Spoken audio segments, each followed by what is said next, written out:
Hello there and welcome back to another edition of Silly Car Showdown. Today we are taking a look at the Alfa Romeo Stelvio, our first proper all-wheel drive car. We had the Unimog, but that doesn't really count.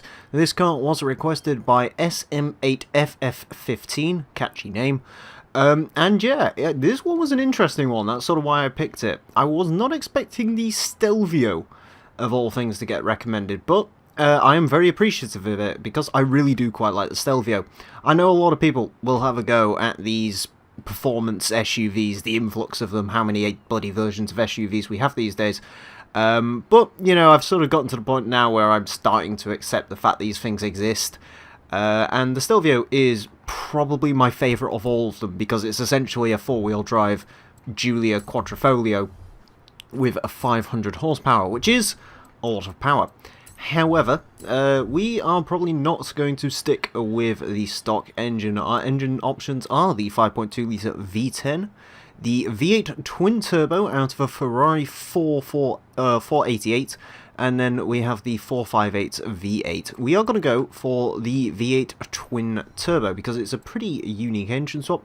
As always, there is no drivetrain swaps allowed in this series, so it must stay as it is, as there is also no Forza Aero allowed, so this car has to stick naked, so we shall leave it like that. Anyways, we will, as usual, stick on the Horizon compound tyres. 305s on the front is very impressive.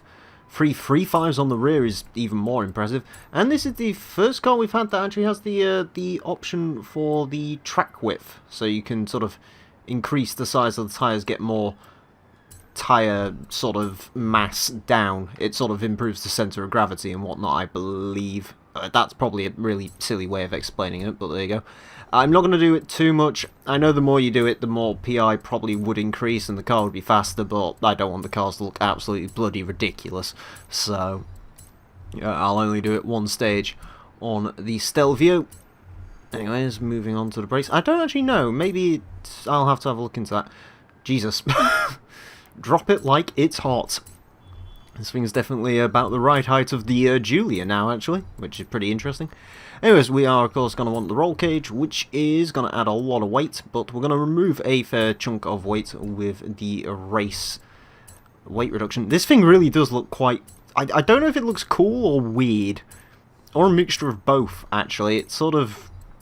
yeah, it's quite cool, actually. It kind of looks like a Giulia wagon. I forgot the name of the car there for a second. Anyways, PI is actually going to be pretty darn strong. Can't say I was expecting much out. And we get to S2929. I'm just going to go back to this track width thing. Does having more track out... okay, so it does actually improve the handling to have more track out. So you know what? We will go for the full amount.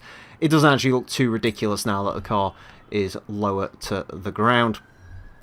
Yeah, it's a very peculiar looking vehicle, this, but, ooh, actually, I forgot to do the thing. We will have a quick look. We are up to 957 horsepower, 758 foot-pound torque, 3,462 pounds of weight, 2.5 seconds to 60, a top speed predicted in almost 230 miles per hour. That is a fair chunk of speed from a family SUV. Now, PI-wise, I'm not sure if this is actually the highest we've ever had, but it's certainly up there. The question is, what is it going to do against one of our leaderboard cars? More specifically, I think this thing could be targeting the GT40. Let's go find out if that's true or not. Well, here we are at the SCS course set in a very snowy Edinburgh. The Alfa Romeo Stelvio is about to have 5 laps to set the best time it possibly can. Our current leader is the Ford GT40 Ecoboost with a 146.039. The Stelvio, well, it could very well end up beating that GT40 because it's all-wheel drive and also that launch. Now, of course, being all-wheel drive comes with advantages and disadvantages, and it really does depend how controllable this vehicle is. I will say, from what I remember, it was a good couple of weeks ago I recorded it. The GT40 wasn't actually the best of cars to drive. It had a bit of an issue getting power down. and so on and so forth, but it did have all the straight line speed. This probably isn't going to be quite as quick in a straight line, but it's four-wheel drive, which basically means you can floor it pretty much anywhere and it won't kill you, which is good. The lower speed sections may have some issues, but actually getting out of corners at lower speeds, it shouldn't do. Down here, Jesus. Going towards the Glasgow Smile, it's one of the quickest cars I think we've ever had. That was in excess of 150 miles an hour, which is pretty much where the GT40 was hitting. We've seen a couple of other cars get that level of speed down there as well. So, yeah, this car is certainly looking like it's going to be quick.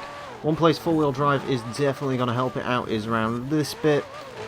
You can even probably pull some handbrake action around a couple of these corners with the Stelvio. Jesus Christ. Maybe not do that, that's a little bit too excessive, but the car can handle it. Ooh, get myself out-braked for there. Brakes aren't quite as sharp as perhaps I was hoping, but then again, this car is a lot quicker than it would have been stock, so yeah, perhaps, maybe I shouldn't be expecting them to be too good. I will say with a 153.042, oh god, the brakes really are not good at all. Oh dear. Yes, 153.014 will still put it into 4th place, or sorry, 5th place. So it's not doing too bad. Of course, this lap is a bit of a write-off, just down to the fact the brakes aren't quite as good as I was hoping they'd be. That's really my only complaint with the Stelvio, though, because other than that, it's actually driving pretty nicely. Again, we're getting those weird kinks through this section, not sure why or what they are, but we've had issues with those with everything, so it's not really a Stelvio only issue. I will say this car definitely feels like it'd be more suited to running rally suspension than this sort of super hard or race suspension. It doesn't particularly suit the car all that well, but yeah, we're almost getting 160 miles an hour down there. And if the brakes were sharper, we could certainly be seeing in excess of 160. Yeah, the Stelvio's nice, man. This is probably the nicest driving of anything I've driven so far. Again, you know, brakes aren't quite as good as I was hoping they'd be, but other than that, I really cannot complain all that much about the way the Stelvio is. Of course, you can still overcook it a little bit, even though it is four-wheel drive. It's not going to quite have the agility of, say, a small car with all-wheel drive, but Stelvio is not that big a car. Weight-wise, we are on the heavier end of cars going around here. You know, usually most cars weigh under £2,000, so, or not under £2,000, around 2,000, you know, 2,000, £2,500. So for this to come through weighing about 3.5, then yeah, it's a little bit on the extreme side. Anyways, we did actually get stopped for that. This lower speed section, it's quick out of the corners in, which makes up for the fact that it's not all that great handling at lower speeds. Again, just weight and size and mass of this thing is just not suited to lower speed areas. It's through this section this car really enjoys, because you can keep your foot planted pretty much all the way without any major precautions, which is nice. And yeah, up to pretty much this next section, it's all just great for the Stelvio, because the Stelvio can do what it does best, which is sort of mid-speed blowaways, where I don't have to worry about the rear end coming out, and also straight line, because yeah, it's quick in a straight line. Again, I think overall, if you was to race this against the GT40, the GT40 would probably win a drag race, but the Stelvio just gets so, because of that all-wheel drive system, it just gets so much of a better launch out of every corner, which means you can just be on the power more often. I think the Ecoboost GT40 and this actually have pretty similar power figures. The Stelvio is not actually getting as much power as I was expecting. I was actually expecting around about 1,000 horsepower from this. I mean, we're just under that, admittedly, but I was actually expecting more power, but nevertheless, we will make do with what we've got. Anyways, as we come down to what... Oh my god. a 1:44.088 for the Stelvio. It's 2 seconds quicker than the GT40. Sorry, Lotus. It was fun while your top spot lasted. To be fair, knowing your other couple of recommendations, you could very well end back up there at some point. But yeah, as of right now, the Stelvio has taken down the almighty GT40. The question is, can it chuck its face into the dirt any more than that? I feel like there's still some speed to come out of this. But yeah, it's purely the confidence thing. I just have so much more confidence driving this Stelvio to driving anything else. It's why you can see me, you know, overcook it a little bit with this car. I am 160 miles an hour there. Holy crap. That was insane. I love this thing. It is great. It really is great. It looks fantastic. It drives pretty darn nicely. You know, I mean, if you're gonna seriously build a Stelvio, I'd probably tell you to tranquilo a little bit on going quite this mad with it. You know, maybe make it top of S1 class, but it is nice, man. It is really nice. It's also, I believe, our first Italian car. So, the Italians have came and conquered already the British-American load. Then again, we've had a lot of American and a lot of British, but not a lot of much else. We've had a Japanese car, and we've had the Peel, but I mean that's British, but whatever. Anyways, final lap for the Stelvio. Can we beat that GT40 anymore? I will say that was probably on to be a better lap than the previous one. So I'll try and get my head down and focus a little bit more on this lap. Much better through that first section there. It's just a case of snagging the gears and trying to cut lines as close as possible, because it's very easy to... The Stelvio, it won't chuck you out, but it is very easy to overcook through these corners, so you do have to be somewhat mindful of doing that.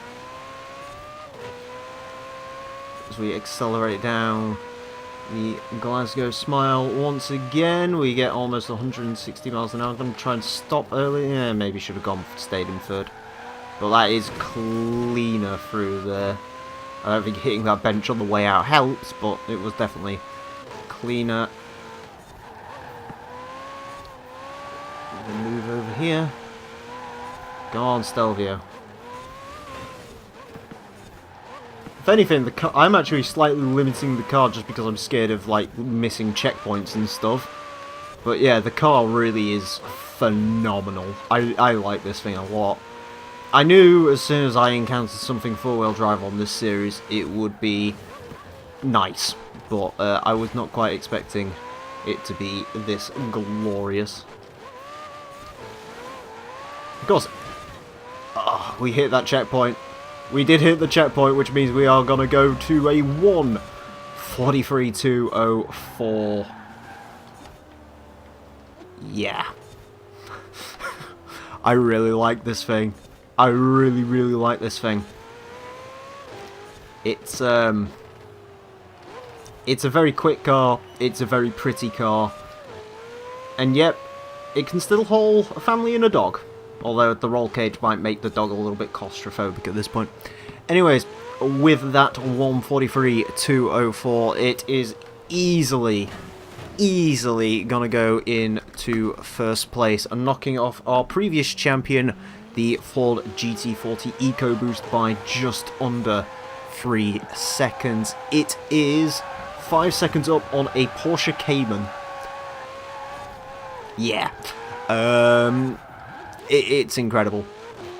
It really is a fantastic bit of kit, this Stelvio. I really, really, highly recommend trying the Stelvio. I like this thing sort of normally, but in this, guys, yeah, it really is an absolute fire-breathing monster.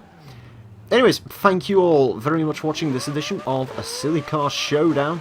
As always, if you would like to request cars for Silly Car Showdown, you can do so in a couple of ways. One, you can comment on the video below, on either my channel or on HG Central. You can also use my Discord server, which I would prefer it if you did use that. There is a link to that in my channel description on this video. Just request cars in the request page. As usual, 2 cars per person, and there is now a list which is also in the description of both my video and HG Central's video, and that will tell you how to request cars, what the rules are for requests, so on and so forth. Other than that, if you've enjoyed this video, you want to check me out, my name's Emile. I am in the link in the description if you are watching this on HG Central, and also if you come over to my place, these videos get uploaded a day earlier. So with that all being said and done, thank you all very much for watching. Make sure to use your Alfa Romeo Stelvios, trust in Italy, and yeah, farewell.